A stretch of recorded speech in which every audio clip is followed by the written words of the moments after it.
Hello everyone. Let me put the thumbnail. Yes. Why not? No.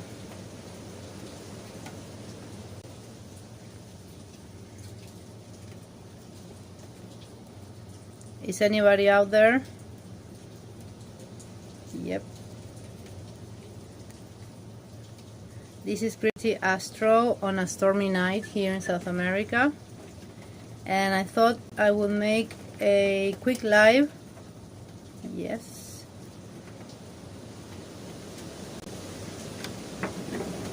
We are live, and it's been a while. I'm not able as of yet to make like a video or a podcast, in my case, every day or even twice a week. It's complicated for me because of of responsibilities. So I have to find the perfect moment to, whenever I can, to find a little pocket of time where I can do a little live. So I am live. If you are there, if you pick up, say hi in the chat. So yeah, all through this past week, I have been musing and thinking about the Nicola Bully case, but also, about the ramifications of this case, because, like I said before in my other podcast, in the part 1, this case, I feel it's bigger than Nicola herself. I think that Nicola was like the the natural, or I think she may have been the trigger to all these kind of worms that, or this box of Pandora box that was opened by Nicola. Yes. And I have been talking with many friends here and there, here in my region, in my country, in South America, and with people, subscribers and commenters on my channel who are from UK. So yes, it's been an interesting week of thinking about the case, but not only the Nicola Bully case, because this case, so far, as far as I know, this case is a much more like deep case where you have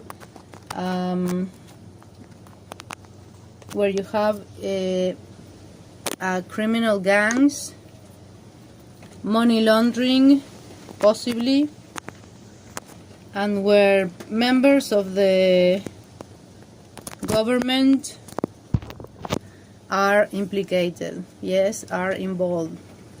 That is why everything is hush-hush, everything has been silenced, manipulated, shaded, and banned by the police, and I think by the government, because when you think about it, and at least from my perspective, I'm a person who lives in South America, so I see it from my point of view, and I have been speaking with other people here, and I have explained the basics of the case, and they have come to the conclusion that this case is a case of a criminal, enterprise.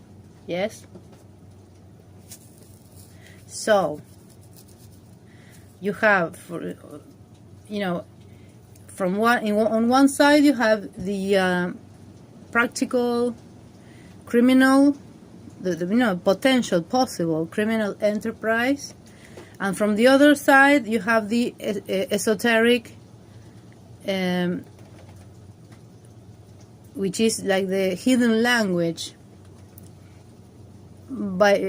through which this case evolves. Okay, because given all the characters all the shade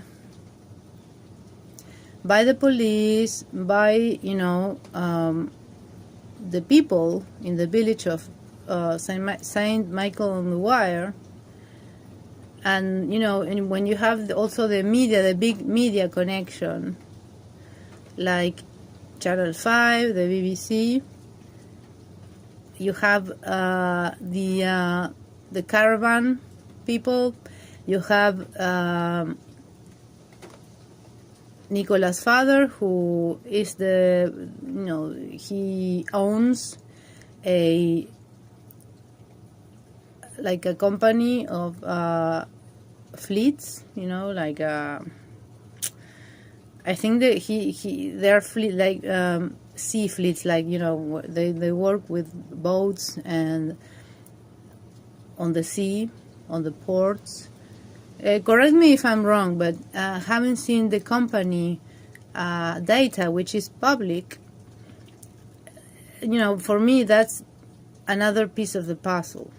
Okay, and bear in mind that this is my perspective from South America, okay, because I see these kind of cases all the time, all through the continent, the mafia, the narcos, the drug lords. So I know that it's a very difficult thing to talk about. You know, it's taboo. You can't talk about them. And I understand why people in England cannot talk about those possibilities, because, you know, they will be in danger, because, I don't know, they are more traceable, or... But, you know, I'm not... This is just hypothetical. This is not fact. All I am doing is joining the dots from my perspective, from my experience, from my lens, my personal lens, okay? So the Nicola Bulli case is fascinating because you have the you know, the theater side to it, the Shakespearean side to it, like it is a play, it is constructed.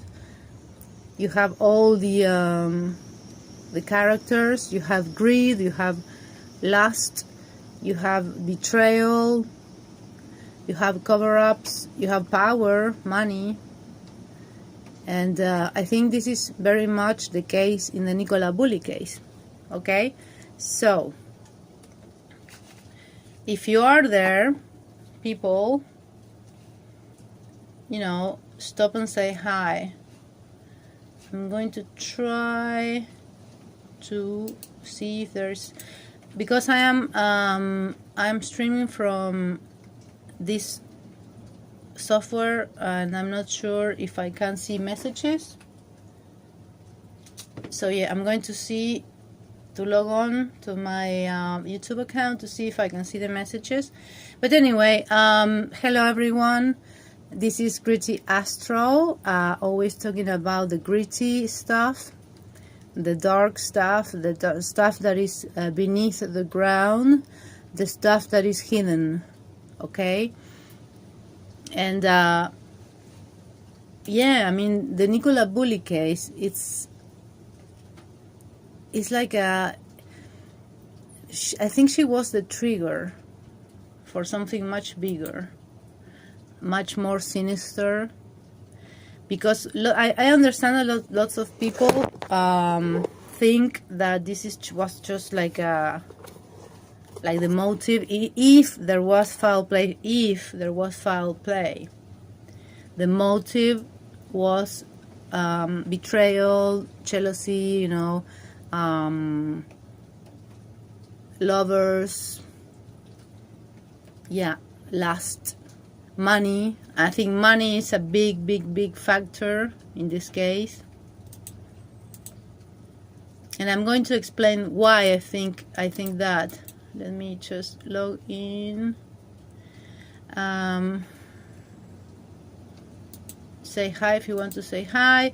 I want to thank all my new subscribers, all the people who comment, who say they like my content. I'm very grateful for those comments. Let me go to YouTube Studio. I mean, as of yet, I don't have the capacity to go to show you, my screen and to share with you the screen. I wish I could. I mean, I could do it on my phone, but it's too much of a hassle. I'm working on, in the future, I'm thinking about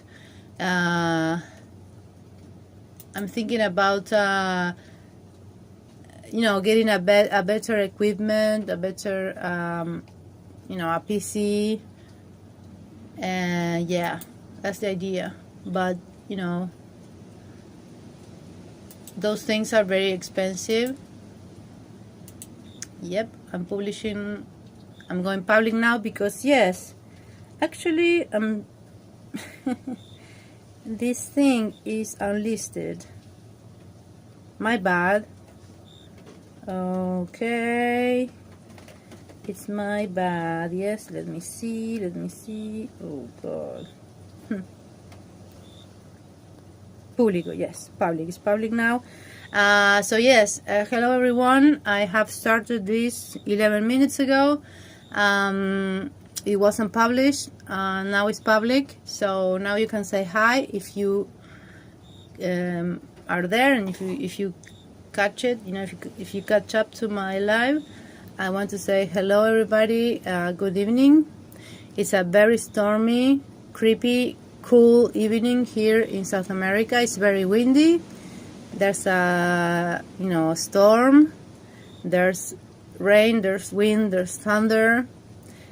It's perfect. It's a perfect stormy Sunday to make a podcast, a live podcast. So yeah, that's the idea.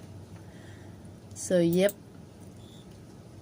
I wanted to thank everyone who has sent me messages, people who have commented that they like my content, and people who subscribe. I want to thank everyone, okay? I'm very grateful for you because, I never thought this little podcast would have any interest, but, I'm very grateful for you guys, okay? So it's a creepy, windy, stormy night here, so it's perfect to talk about this, the Nicola Bully case, part 2, which is actually, it's like this case could have like a million parts because it's so dense, it's so complicated, it's complex, it's a puzzle. It's a big puzzle. I don't think it's just a lover's spat. Lots of people have brought forward the notion that the Nicola Bully case is just like a lover's spat, or like a partner spat gone wrong. But I think it's beyond that. I think this case goes beyond that, and because this case has opened a big can of worms, this case operated as a Pandora box, in which the box was opened by the Nicola Bully disappearance. Yes, the police tried to cover it up. They tried to minimize it by ghosting the public, by manipulating the narrative, but by attacking the public, by talking down the public. But they weren't successful, because the public, post pandemic, the public, we are very we can be very aggressive too, because we have the power of of the social media. Even though the social media is owned by these huge corporations, nevertheless we have the power to speak up. They can't shut everybody down like they did some YouTubers, some TikTokers. They couldn't shut everybody down. They couldn't, because otherwise it would be like a dictatorship, yes? But they never thought that this case would pick up such interest from the public, and not only from the UK, public from all around the world, including me, someone who is talking from South America, yes? And, you know, in this case, I see many, I see the lover's path, but I see also the greed, the money. I see the criminal world. I think this case, it's so much more.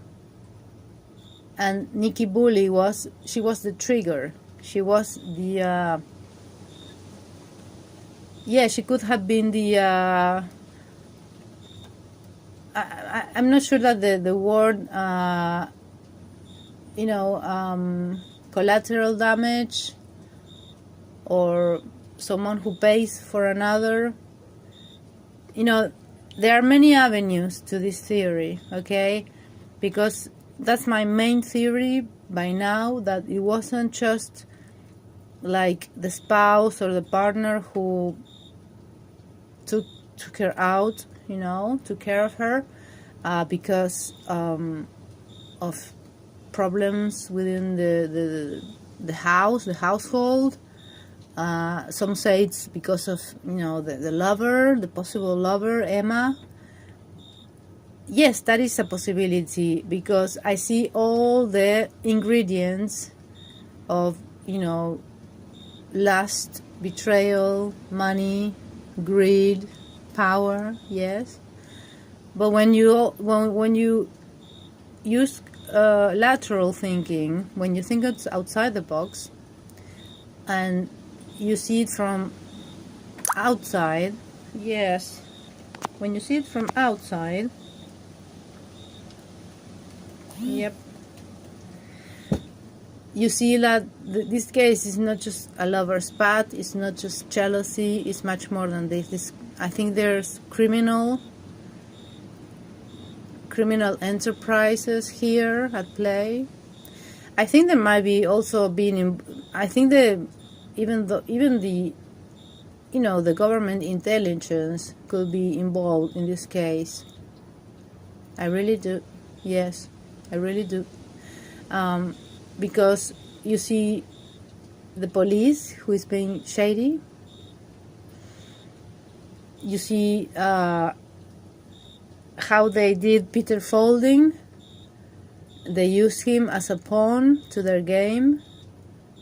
When he started talking too much, they totally doxed him. Is it the word, dox?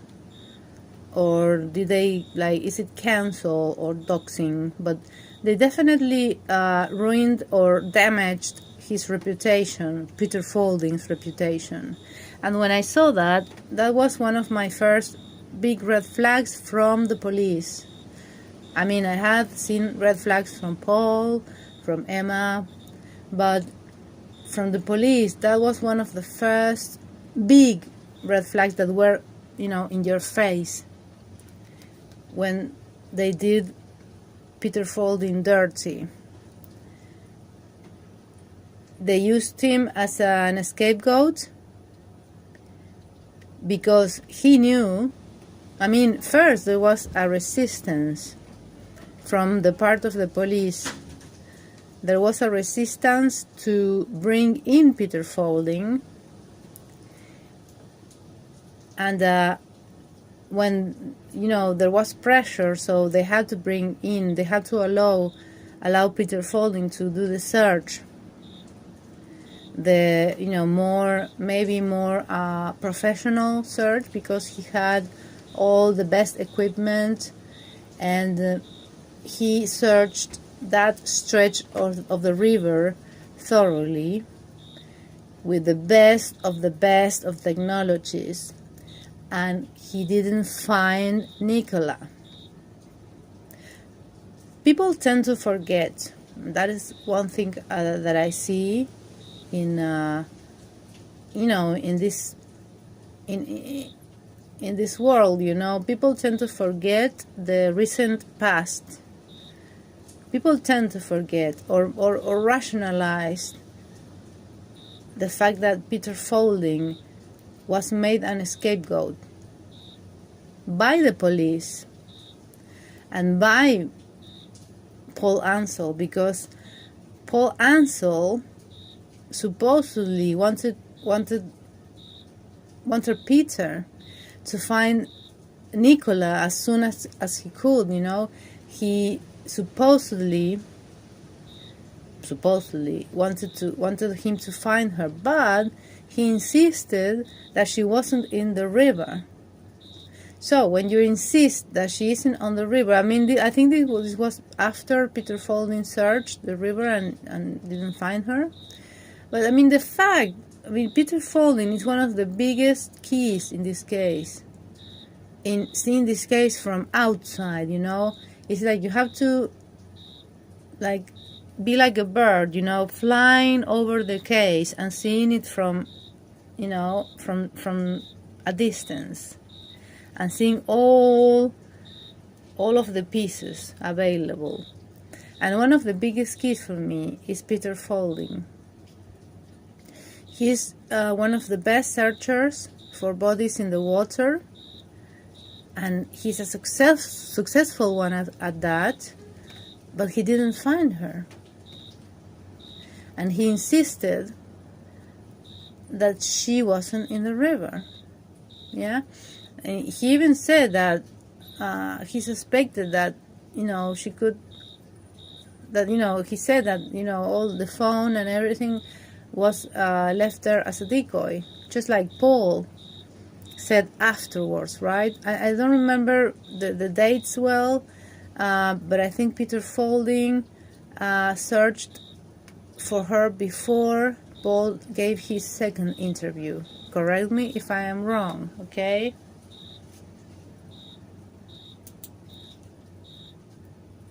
But the fact that Peter Folding, who is a respected, bona fide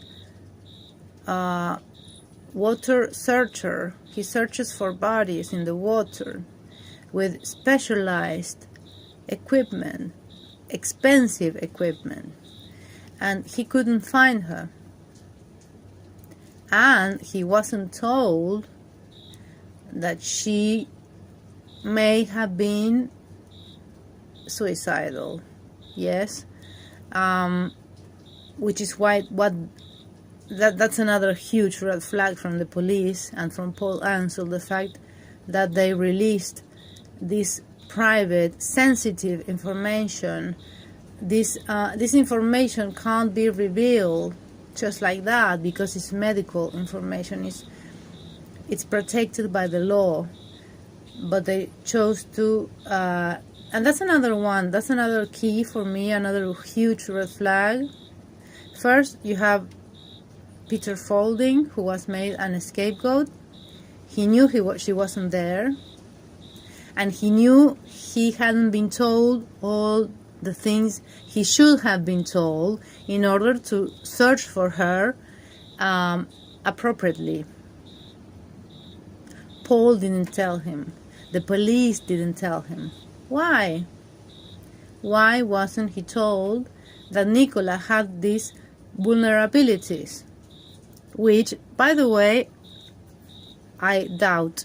I don't believe 100% that she had problems with menopause and alcohol and brain fog, and she was like, they paint her like this crazy woman. I don't believe that.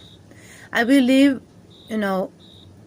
having some time passed now, I believe that she had problems, but Paul also had problems, I still don't think that she offed herself. I don't think that. I think there was definitely a third party involved. Not just because, but because all the red flags from everyone, not just Paul, not just Emma, the police, the establishment.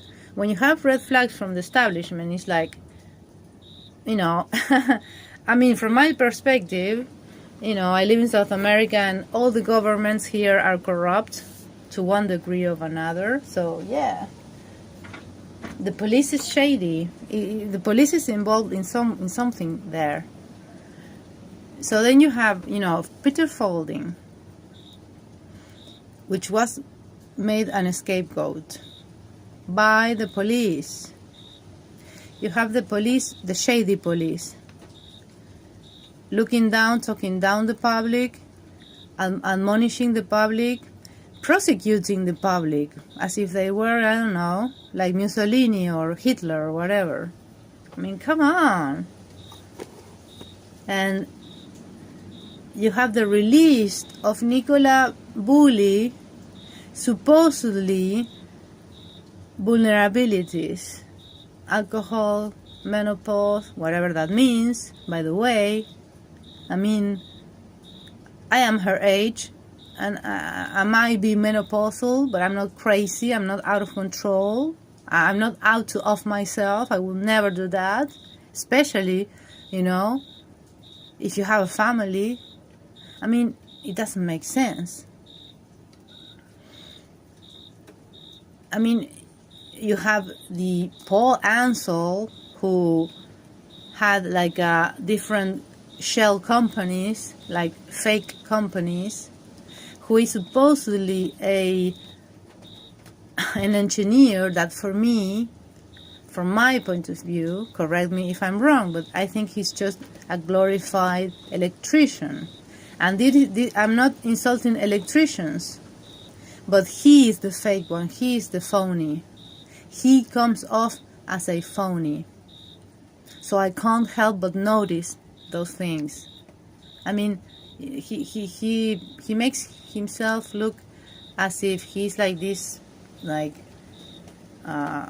super like engineer. I mean, but he isn't. I mean, you can see by the state of his companies that he's shady with his finances. He doesn't have a job. I mean, he doesn't have like a proper job, quote unquote, with a company, like, with a pension. I mean, if you were an engineer, I would have thought that you would have like a proper job, to justify the $400,000 house and the expensive cars and the expensive lifestyle, But I think all that is a charade. It's it's phony. It's fake. I mean, I know so many families. I mean, I couldn't tell you how many families I know here who pretend to be like rich, but they are not. They are in trouble. They are in debt, huge debt. They are actually, they owe loan sharks a lot of money, but they need to pretend that they have this luxurious lifestyle. I mean, you see it everywhere. It's not just, I mean, it's in the United States, you see that, like keeping up with the Joneses.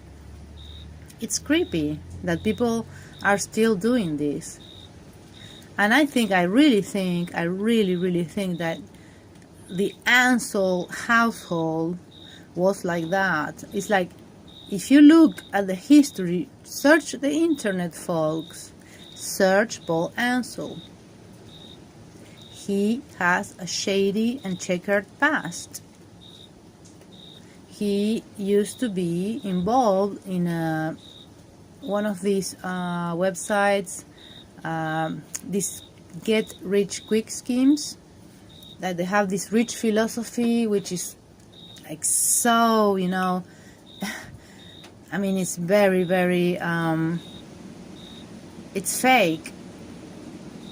I mean, these millionaires get rich quick, philosophy, which to me tells me this guy just cares about money. He doesn't give a fuck about anything else.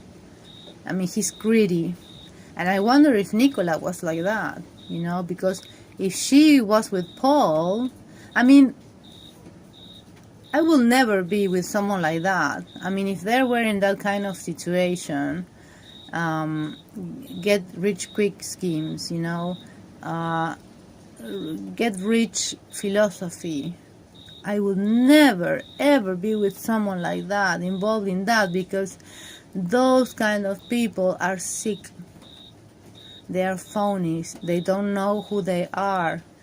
They serve one master, which is money. They are greedy. They think their whole life is going to be better if they are millionaires, which is ridiculous. I mean, the only way to become a millionaire is if you work really, really, really hard in a field that gives you a lot of money. Okay, so bear with me. Okay, I'm deconstructing Paul, and I'm also, there's so many pieces to this Nicola Bully case puzzle that, I mean, I could be days and days talking about this, but now it's just, I can only talk about the police, which are the huge red flag to this case. It's like a huge cover-up. And then you have Paul, who is, according to me, he is the other part of the duo. And Nikki was the trigger. She triggered a situation with, I don't know if there were loan sharks or criminals. They had problems. They had always arguments. Police was called to the house many times. One that we know of officially was the 10th of January. But from the beginning there were neighbors, who through social media they said that were always hearing the arguments, and police had been called before, and it makes sense because police just doesn't get called out of the blue just once and then the woman is dead, ends up disappeared and then dead. I mean, that's a pattern. It has to be a pattern where the police was called many times before because of arguments. Because of terrible arguments between them, between Paul and Nicola, okay? And why was that? Why were they arguing so much? I can only surmise that the arguments were about A, money, and B, extramarital affairs, even though I know they were not married, but they were like a marriage because they had been together like 12 years and they had 2 children, okay? So it's like a modern marriage. It was a partnership, and I think the way I see it, like joining all the dots, I think Paul was involved in something shady. I think all his all the fake, the phony companies were shells, like, they were made to launder money for other criminals. That's what I think. After talking many, many days and weeks with people from here and discussing it with people from there, in groups, email, all of that, and joining all the dots, because I don't like just to say my opinion. I mean, I like to ask people of their opinion, people who are in the know, people who know what it's all about, the criminal world. And, here in South America, it's very easy. I mean, maybe it's not that easy in the UK, but here it's easy. And they all have concluded that there's a mafia here. There's a criminality, there's organized crime behind this. I mean, and it's nothing new, it's not surprise. I mean, it's not a surprise for me if that were the case, but, I mean, this was like a middle-class, youngish couple, like the beautiful people, so to speak, but it was all fake. The parties with Emma, with the connection, with, oh God, all those parties related to, was it like, one of Emma's friends, he comes from Strictly Dancing or something like that. It's like a reality show about dancing. Come Strictly Dancing or something like that. I don't watch those kinds of shows, but I mean they are very shows who bring a lot of money. Okay, so it's like the reality shows. They're bringing a lot of viewers, a big high rating. And Emma White, she is involved with those people. With at least, she has the BBC connection via her father-in-law. She has the Dan Walker connection, who worked for the BBC, then worked for the Channel 5, who made the weird, strange, and that's another rabbit hole, who made the second interview to Paul. Like I say, I like to call it like the Stanley Kubrick operation. The Truman Show, yes. And yeah, I mean, you have the BBC connection, the Channel 5 connection. I mean, you have big connections there. You have big players, okay? So, and then, this strange case of Emma White. I mean, why did she invest herself so much in this case? Why? It doesn't make sense to me. I mean, she didn't strike me as Nicola's best friend, to be fair with you. I mean, from what I know, she only knew Nicola for a couple of years. Like for 3 years or something, since, I don't know, 2021, 2020, 2019. So they weren't like long-time friends. I mean, she knew Paul because they are from the same area. So she definitely knew Paul from before. But she didn't know Nicola as much as Paul. So I don't think, I mean, she wants to come off as the best friend, but I don't think she is. I don't really think she is. What do you think, guys?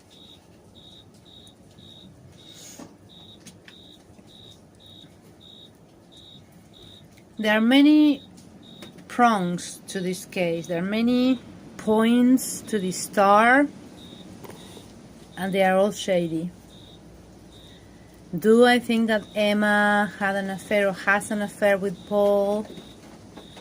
I don't know. Possibly. I mean, it is possible. Probably, I mean, her husband, which is another rabbit hole,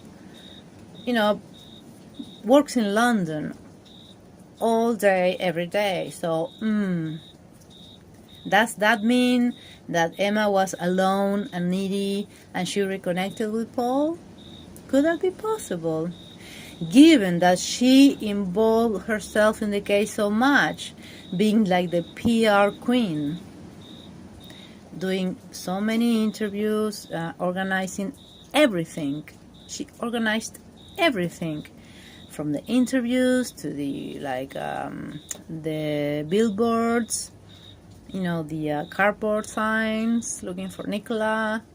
And you see her for me, let me say, have you ever seen the mini-series, HBO series, I think it's a HBO, called Big Little Lies, or Little Big Lies, I don't know, I don't remember, but it was like this posh neighborhood, and they were these posh women who all seemed to have it all, but they were all mess and fake and phony, and there was domestic violence and fraud. I mean, it was terrible.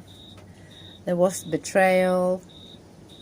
And I think that Emma and all the clique, they look like,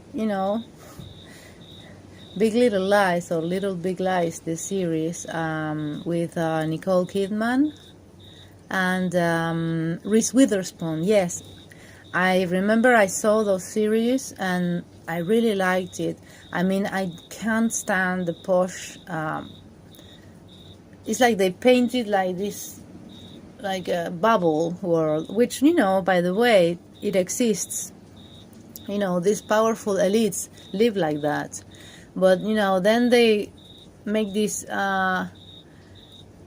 TV show portraying themselves as if they were just like one of us, and it's kind of like, yeah, you're not. But anyway, Big Little Lies, or Little Big Lies, I think it was HBO. It's a very good series, it's a very good drama, and it portrays the phoniness of the upper classes, and I think, this St. Michael's saga is like a Big Little Lies, but, in much smaller scale, because, they are not as powerful, of course, and they haven't got as much money as, I don't know, Nicole Kidman and all those guys, from Hollywood. But yeah, that series were set in California, in a very expensive neighborhood, and you see all these people, like, I mean, you see, like, they don't work at all, they never work, and but they have lots of money, and I say, how is that possible? I mean, how is it possible to live in that neighborhood, have all that luxury, and they never work? I mean, you see them, they never work, they never lift a finger.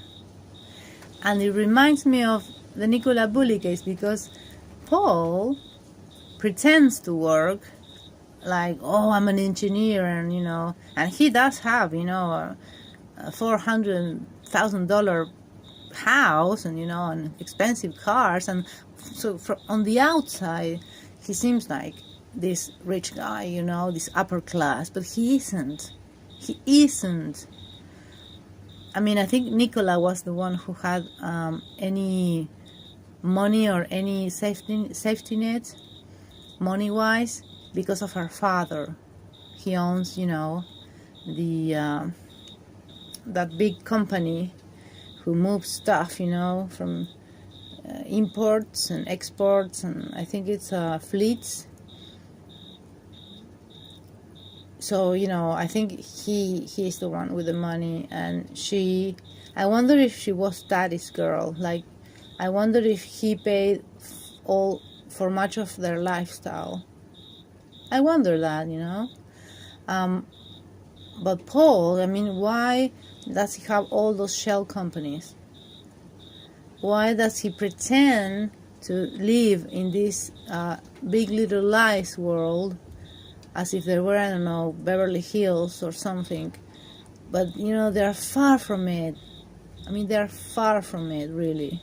And Emma White, she's another one. I mean, just one look at her, and you can see the phoniness. She pretends to belong to this, like, exclusive group of people who has lots of money and a luxurious lifestyle, but she doesn't.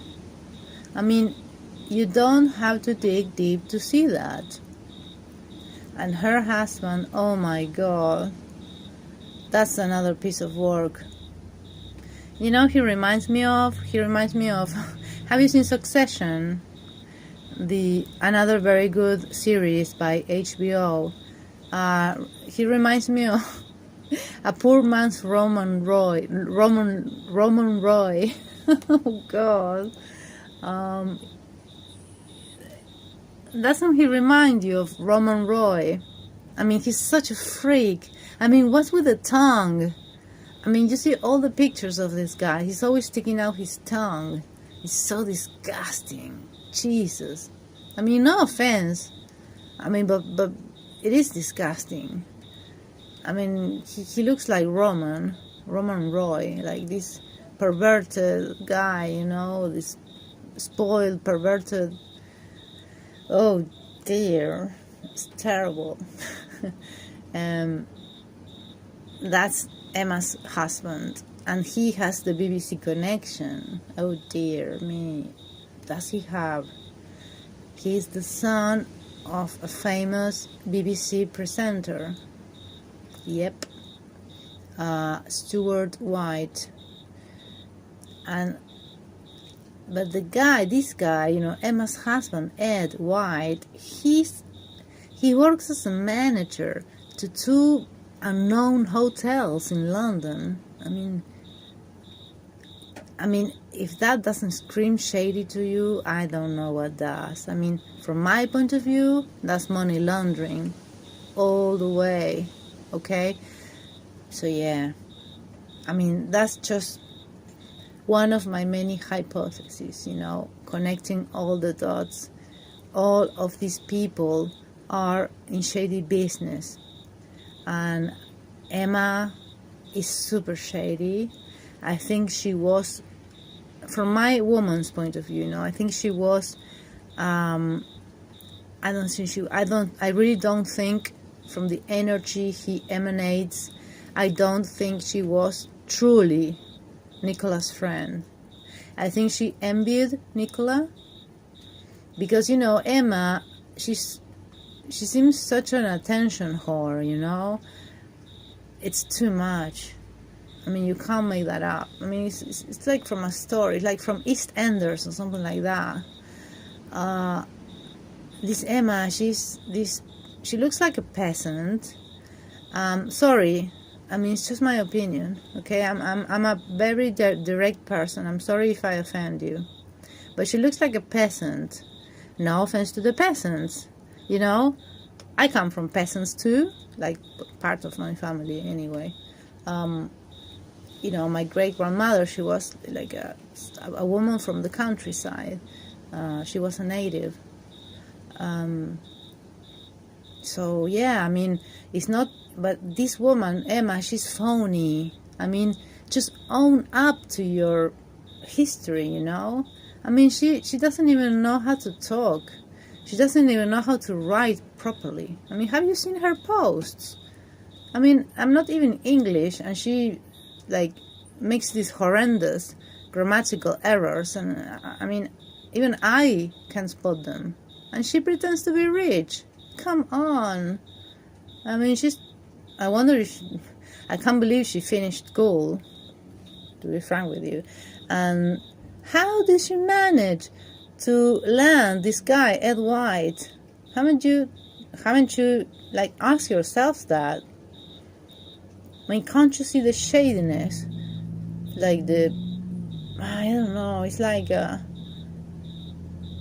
it's shady, it's phony, it's, oof. I mean, and this guy, this Ed White, is so repugnant.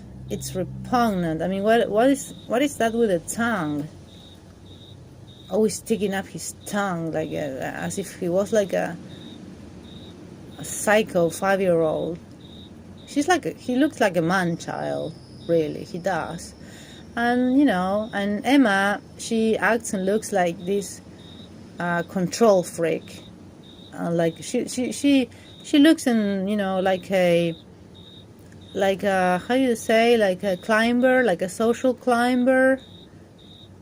She was probably thrilled to marry this guy, because of the BBC connection. And she has the Strictly Come Dancing thing. One of her best friends, I think he used to be there. So she tried to insert herself into all these quote-unquote glamorous shows and glamorous lifestyle, but it's all fake.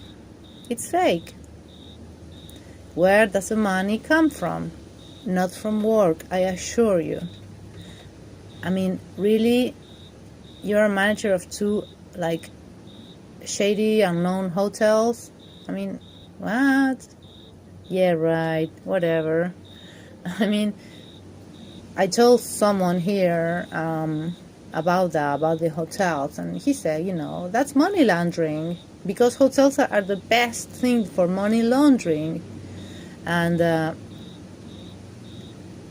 he also told me, no disrespect to Nicola, but he said, Nicola was a salesperson, she sold. I mean, they say, mortgage advisor, I say saleswoman. She was in real estate, right? I mean, I don't think it's very difficult to be a sales advisor. I mean, come on. And he told me, I told him about that, and he said, yeah, real estate is another big money laundering screen. It's a big, it's the best. I mean, if you want to launder money, use hotels, use real estate, yeah, construction, like building stuff. Like you say, okay, I want to build this huge hotel, or like luxury apartment building, and it will take me like 10 years to do it, and I will never finish it because I launder all my money through it, so it never stops. So yeah, I mean, if you are able to go and see the hotels that these guys manage, just see, I mean, are they like top notch? Are they the kind of hotels that lots of people go to? I mean, just do it.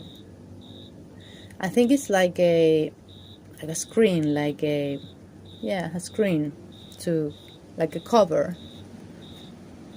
I know, tonight I am wild because maybe it's the storm, but I wanted to talk about this angle where all the characters are so shady, and they want to pretend to live like this upper class, and they're not.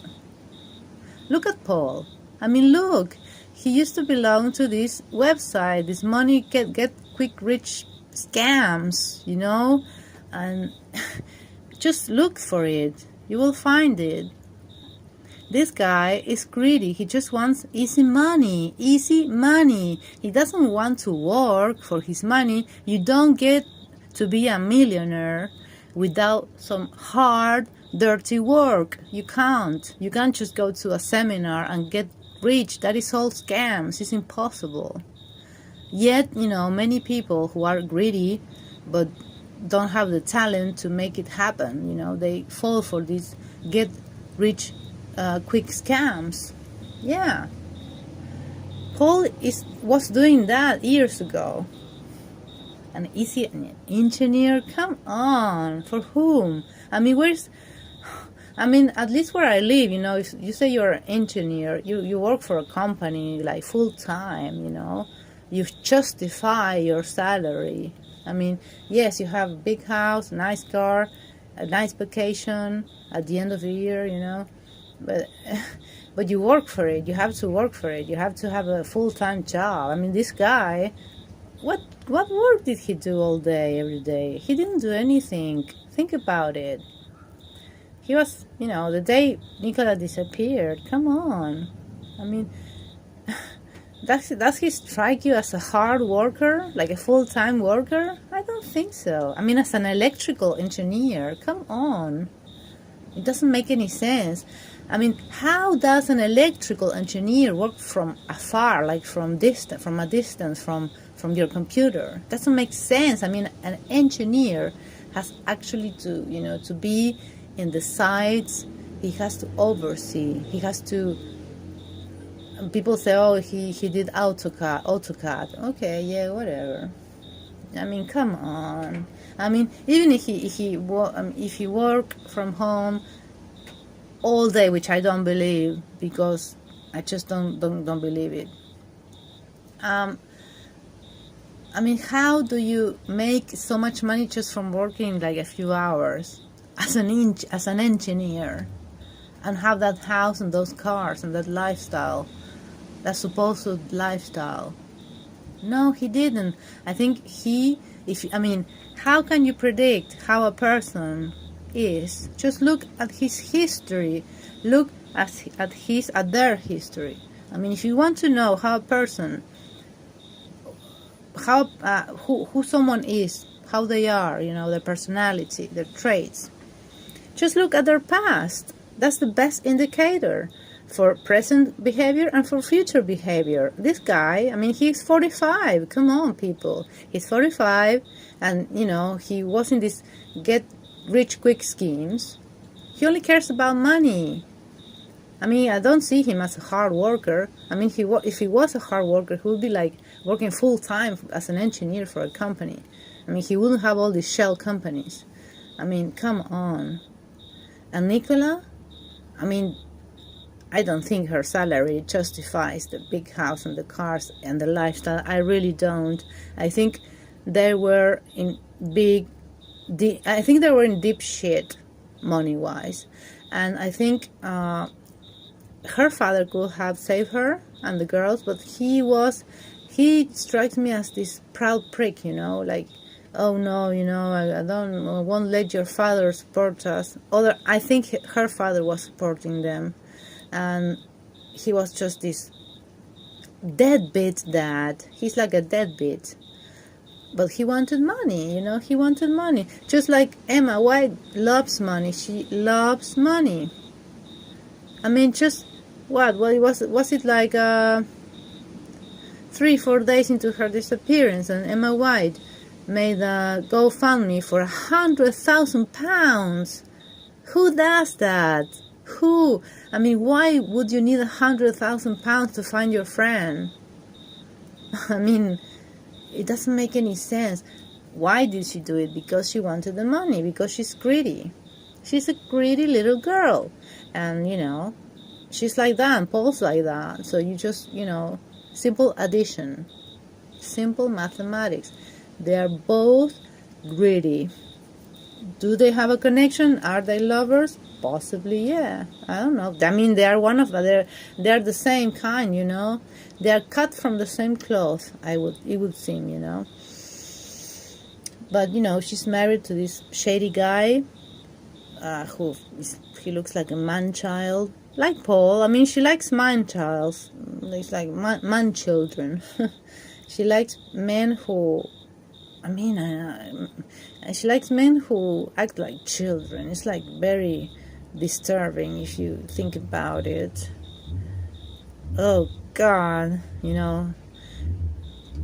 But you know, going back to Nikki, I think she and Paul were in a very toxic relationship, and they had money problems, big debts. And I think she was very unhappy with the way her life had turned around.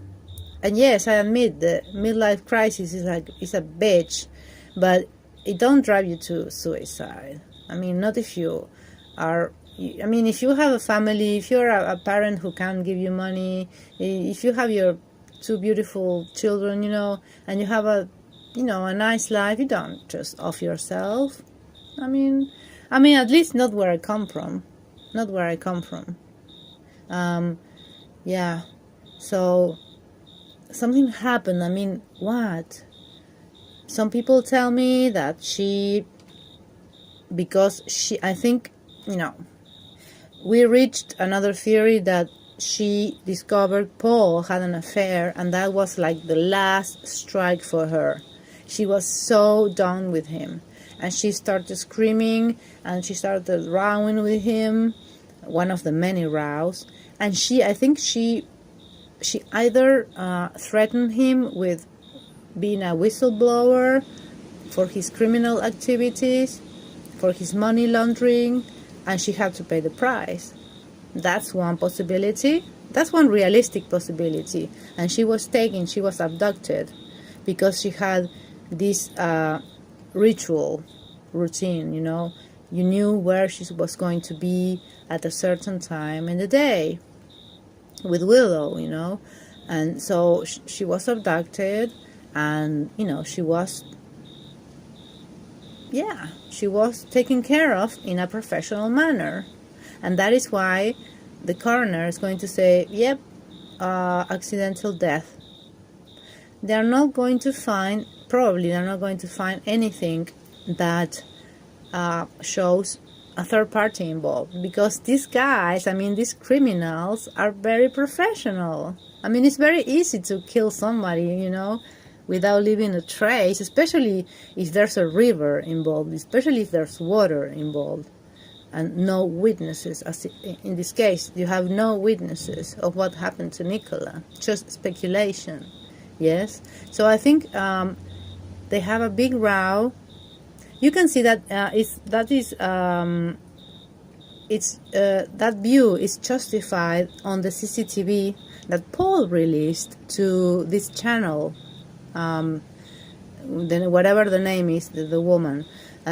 You see, in the CCTV, you can clearly see, I mean, if you have ever been in a relationship, in a long-term relationship, and you are of a certain age, you can see, you can read that she was pissed off with Paul. She was righteously pissed with Paul. I mean, it's like she emanates this energy. I think she despised him, you know, at that point. She really despised him. She was so done. So I think something, and you know, and also you have to remember that she asked her parents to extend the babysitting for the girls, you know, the day before, which is so strange, so coincidental. That is not a coincidence. It's not a coincidence. She asked her parents to extend the babysitting. Why? Oh yes, because she had to you know, like a sale or a meeting with this boss. Bullshit. I don't think that's true. I really don't think that's true. I think she had a bone to pick with Paul, or with whoever was with Paul, whoever else was involved in all that, you know, money laundering, whatever, all this, maybe it was the affair, you know, is related to the affair. And people tend to oversee. There's an oversight on the Thursday, the 26th of January. She asked her parents to please watch over the girls a little longer because she had a meeting. I don't think that happened. I don't think so. I don't believe that, because I know couples, you know. I know how couples work. When you're in a row with someone, you may do something like that. 1 minute. Shavoy. So, I mean, it's something anyone will do, you know, when you have a bone to pick with your partner, and you're going to have a big row and a big, like, you know, yeah, you know, like a apocalypse, you know, like a you're having it, you know, this is the end, this is where, you know, this is where I leave you. And yeah, I don't think she was in a meeting. I don't think so. I think she was had a bone to pick with Paul and whoever was involved in that scam and whatever was that criminal activity. And you know, I think something came up there, and she was going to leave him. She was going to whistleblow. She was going to go to the police and tell something. She was going to do something. She was going to talk. And she made sure she didn't. I'm not saying he did it. I'm saying that when you are in a criminal world, hypothetically, you know, they are going to do it for you. They're going to do it professionally, and you will have an alibi, okay? That's what I think. And she was taken from somewhere there in the field. She was taken. I think she was, maybe she was tricked, and she was abducted. And then she, you know, they took care of her in a professional manner. And she couldn't, I mean, they had to make it look like as if she drowned in the river. But they didn't count on Peter Folding, who said she wasn't there, you know. And, you know, 23 days later, when the police were not looking anymore, when no searchers were looking in the river anymore, Nicola appears next to a lay-by, tangled on a fallen tree on the river. Not on the river, inside the river, in the water. Entangled. We really don't know where she was, okay? Well, you know, the medium Rothwell, is it? Jason? he said, I mean, he changed his story. That's a red flag for me. You don't do that if you're truly honest. He changed his story. First, she was found there in the tree. Then she was seen floating. I mean, come on. Jesus. That's another shady character. I mean, I'm not saying that he's involved in something wrong. I'm saying that his actions are shady. I mean, why so much secrecy? For a simple drowning? Come on! Why so much secrecy? This is not a drowning. I mean, I think this is a drowning, but I think they drowned her somewhere else. And then they deposited her there. Or they threw her in the water the night before, you know, in the wee hours. And that's it. And she was found. I mean, it's not a big mystery. It's just joining the dots. All the dots. So all the dots make sense. Because if you say that it was just like a lover's spat, like all that Emma and Paul did her in, no. Because how do you account for the shadiness of the police? How do you account for Peter Faulding being made a scapegoat? You know, how do you account for the BBC connection, the greed, the money factor? How do you account for that? How do you account for the many times the police were called to her house? Yeah, for the toxicity.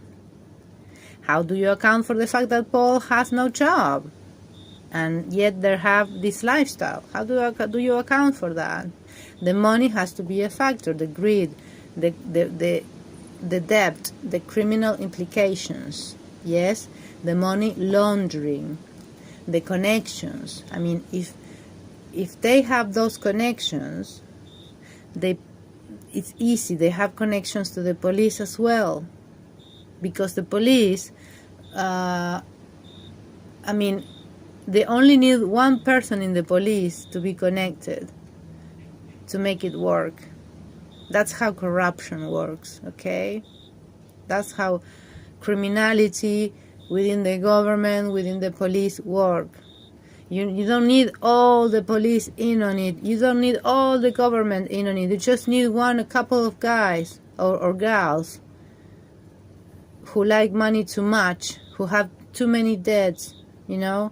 It's easy to buy people because, especially today, you know, today with the global recession and the economic recession, you know, it's very easy to buy coppers or politicians. I mean, it's not that difficult, especially if you are, you know, a gangster, you know, if you have like a big drug cartel or, you know, weapons cartel. It's not difficult.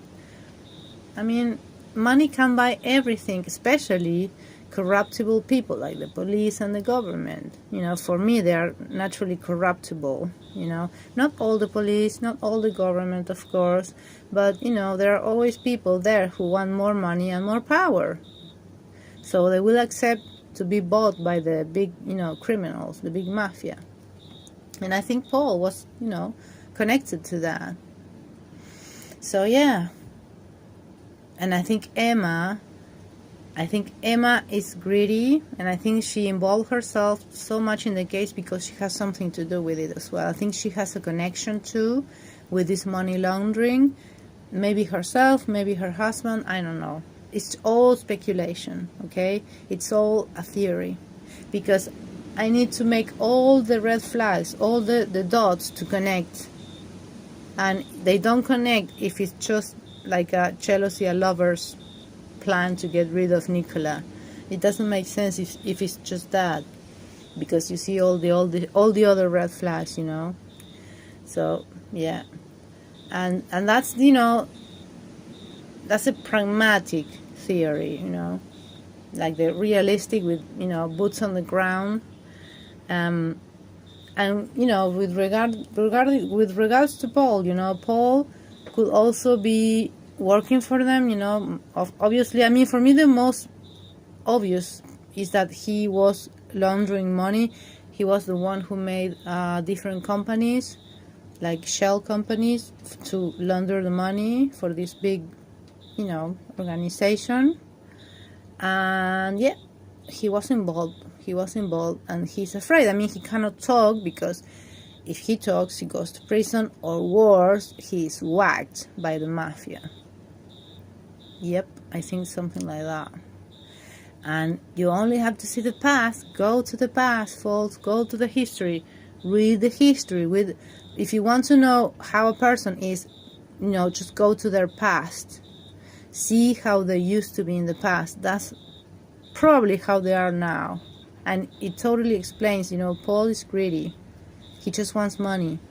He wants the easy life. But, that kind of life, you have to work for it. You really have to work for it. Or you have to have the really, really good family behind you with money, or really good connections. And I don't think he has either. That is why he has this dream of getting rich, quickly. I mean, I can't believe, he's such a man-child. Who does that? I mean, many people do that, but he's like, oh dear, this Paul. I mean, he can't get any worse. And I feel a little bit sad about him. I feel a little bit sorry for him, because I don't think he took care of her directly. I think he's involved in something like bad, and he's in danger. Other person told me, what if he is an informant of the police? And I said, oh dear. I mean, that could be it. But if he was an informant, he would have been removed from the premises. He would have been taken to another place, a secret place. But, you never know with the police, with the incompetency, the incompetent, how do you say? Incompetent, especially today, But, someone said, yeah, he could be like a police witness, like an informant. Maybe he was, but I don't think so, because otherwise he wouldn't be there. But I think he's in some shady business, And Nicola was the trigger to all of this, and that is why everything was hush hush, shady. Do not speak. Don't speak about it. If you speak too much about it, you're going to jail. If you go to our little village, you're going to jail. You're going to be doxed online for everyone to see. You're going to be destroyed online for everyone to see, in the papers, everywhere. Yeah. So when something like that happens, you know that you are up against some organization, some criminal organization that has seeped in the government and in the police. There are people there who are corrupt, who, are in the hands of these criminals. There's nothing new under the sun.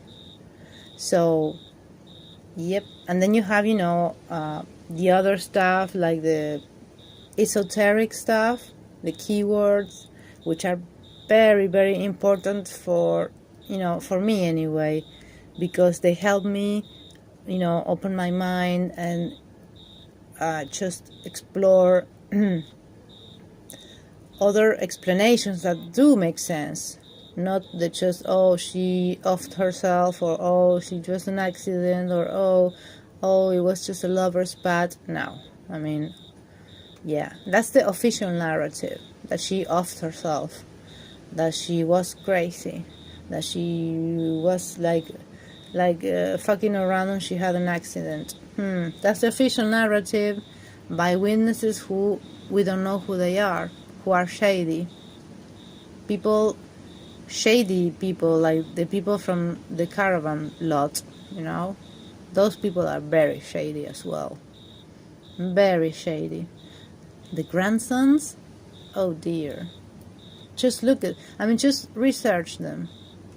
There's violence, there are prison stints, there's drugs, there's criminality. It's all there. So, this is a big saga. We're never going to know the real reason what happened. It's like the Madeleine McCann case. It's one of those cases that we're never going to see the real answer. So yeah, there we are. So it's very interesting because that kind of thing, like what happened to Nicola, it's a really strange case. I mean, no wonder people from all around the world are still talking about it. And we are patiently waiting for the 26th of June to see the inquest. Yes, with cynical eyes, because what are they going to tell us? And they're going to tell that, she drowned, that it was an accident. I mean, they're not going to say the real truth. They can't. I mean, the police can't. The people involved can't talk, And, the reason I say all this is because here in South America happens every day. And not just, I mean, in other countries, much more than in my country, but in my country it does happen. There are drug cartels and there are corruption in the police, in the government. You can buy people, you can hire people to do things for you if you have the money. It's easy to have the connections when there is corruption. So, and that corruption has seeped in Europe many years ago now. Europe, the old world, is like the new world. It's all corrupted, all infested with drugs and cartels and mafia, with corrupted politicians, corrupted police, corrupted public services, corrupted public servants. People are more greedy than before. People want to get rich quick, no matter how, no matter the consequences, no matter who you're working for. And that is, my friends, it's very, very dangerous. It's very dangerous. Always, whatever you do in life, it will have consequences. So if you do good, good consequences will come your way. But if you do bad, if you go doing all the things and, getting into the criminal world, you're going to end up in a ditch. You're going to end up in jail, or you're going to end up you're going to self-destruct pretty much. And you have to watch out all of your life. For the rest of your life, you have to be watching out for people who may be after you. You're going to be paranoid. And I think that's Paul. I think Paul is that way. He's got himself involved in something really shady, really dangerous, and yeah, something happened. And that village is like, whoa. And if there is a criminal gang operating from there, from St. Michael's or just Preston or Garstang or any other village nearby. Remember, this is a village that is very near the port, the ocean, the port side. You have Fleetwood, and you have Liverpool nearby, you have Manchester, you have ports, you have, access to the sea. Mafia people like to have points of access by sea. You know that, okay? So, yeah. So, well, this was just a quick one because I have to go now. This is fascinating for me because everything that has a criminal conspiracy side to it is very interesting because, that's the world we live in. It used to be just the jungle countries, like Latin America and, I don't know, like the Pacific or, the Middle East. But now it's everywhere, guys. It used to be just Russia and the Slavic countries. But now it's everywhere. It's everywhere. Even in beautiful England. It's a reality. So, yeah. Don't get into that, guys. Do not get involved with criminals. you know, the love for money, it's a danger. If you love money more than anything else, like Paul, you're going to get into trouble, especially if you're like a dead bitch, you know. I mean, because you, at least if you are intelligent and you know how to hustle, you're going to do okay. But I mean, this guy, I mean, he was just a greedy guy, just another greedy guy, a man-child who didn't want to work for his money, you know. So yeah, and I feel a little bit sorry for him, you know. So, you know, now it's too late. Now Nikki is dead, so I hope, I mean, I hope he learns his lesson. I wonder, will Paul be able to learn his lesson? Can anyone like that learn his lesson? At least for his girls, you know? Will he? Can he? I don't know. I wish he learns his lesson, and I wish he just makes an honest man of himself and stop fucking around. But yeah, I mean, he's 45. I mean, I don't know, maybe it's too late. I don't know. So it's a beautiful, stormy, windy night here, and I'm about to sign off. I am Gritty Astro, and if you can mail me at grittyastro at gmail.com. If you want to sponsor me, you can tip me at coffee.com/gritty. You can subscribe, you can comment, and you can like. And a notice to the trolls. I mean, thankfully, I haven't been hit by many trolls, but I have been hit by some trolls. And a notice to the trolls: you won't be tolerated. You won't be tolerated. I mean, you're just nothing to me, okay? I just block you and report you. And don't fuck with me, okay? Do not fuck with me. Because I'm not some poor little girl, okay? I'm not someone who is rolled over by a stupid troll, okay? Don't be stupid. Just be nice, you know? We need to be nice to each other. And then, you know, I have seen all these YouTubers like fighting instead of like creating good content, you know, content from the heart. And you see these YouTubers just fighting for money, you know, for views. And I think it's so pathetic. Grow up, people. I mean, you're like 40-something people, like these YouTubers.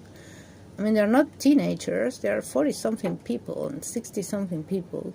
I mean, I can't believe this. I mean, I can't believe that people like those guys. I don't get it. I don't get it. But anyway, I mean, you're only going to get into trouble, you know, if you do that. I mean, what is the use of attacking someone just for the sake of it? Yeah, I'm doing that with Paul, but you know, there was a crime. You know, there was a crime here. Somebody died. But you know, whatever. Just, you know, try not to troll, because it won't get you anywhere good, you know. It just will get you in trouble. And, you know, when you troll, be careful, because you may be trolling with the wrong person. Be careful. Just don't fuck around. So, let's all be nice. All I have said here is hypothetical. I'm not attacking directly, like accusing anyone of anything. I'm just joining the dots from my perspective, okay? I might be totally wrong.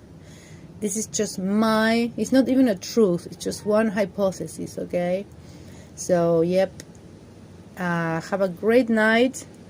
Be nice to each other. And yeah, you know, talk to you someday in the future. God bless you all. Bye.